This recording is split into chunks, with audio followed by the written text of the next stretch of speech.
Chelsea, what is this stuff? It's kombucha. It's fermented tea. Now, first thing about kombucha is that it hates to be touched by metal. So notice I'm using a wooden instrument. Inside the metal pan? Well, yeah, the kombucha is right here at the moment.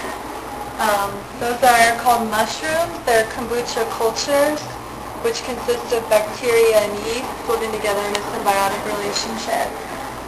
And so this is the hot tea. It's just basically sweet tea, iced tea, but it's room temperature right now.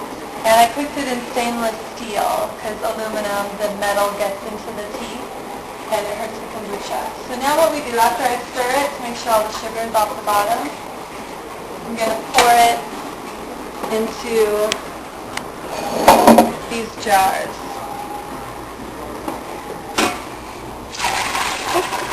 How much? And that's just black tea? Yep. And so you can get drunk off this stuff when it's done, right? Oh, no. It's mostly non-alcoholic. So it has a teeny bit of alcohol.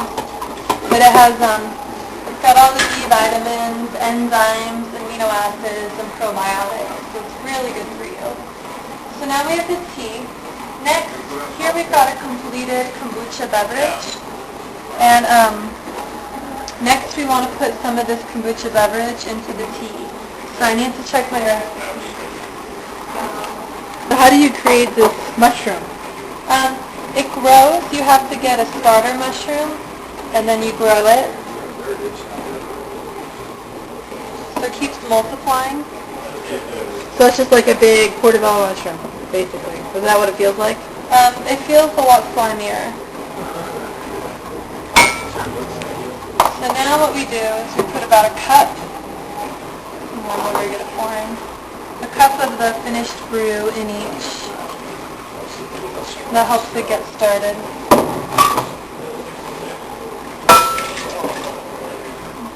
It helps to get the fungus to start growing? Yeah, it helps kick it off.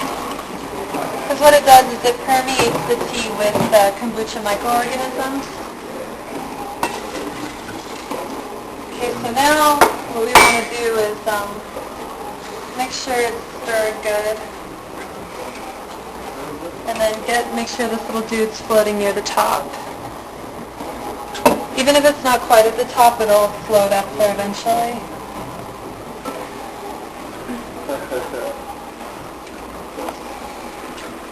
Alright, great. And so now we have all this kombucha beverage to drink. Yay! I'm going to see, I might be able to divide these guys. See, they're very close to division, but you don't want to pull them apart until they're completely ready. So I could possibly do 3 brews, but I'll just leave it at 2. I don't know why this guy is, why it's not moving. He'll figure it out. And I wash my hands really well so that, because this is a live food and you don't want to introduce other bacteria and stuff in there, or too much of it at least. You're washing your hands. Yeah. So now what we do is we take a clean towel and you dry the lip.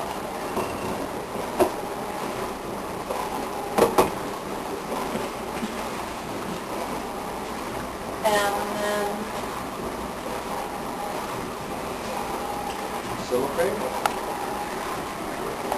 and you put paper towel on top to keep it cleaner.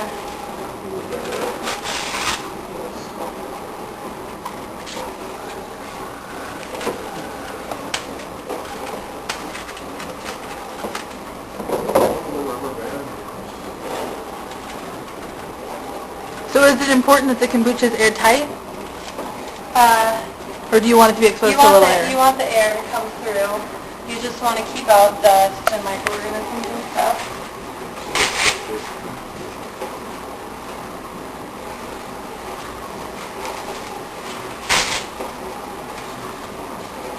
So what does this stuff taste like?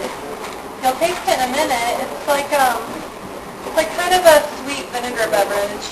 If it's done really well, it should be carbonated. but mine usually isn't carbonated.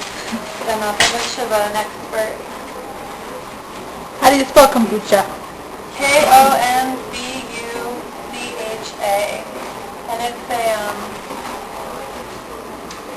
it's a ancient Chinese drink. I'm gonna need help with this.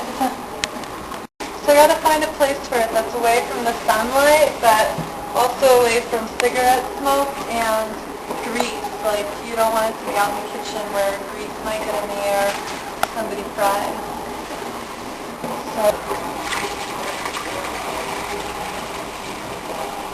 So once the brew is finished,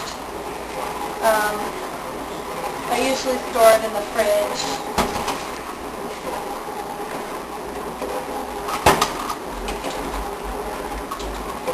So here we go. Gallon of kombucha. Yay! Ready to drink.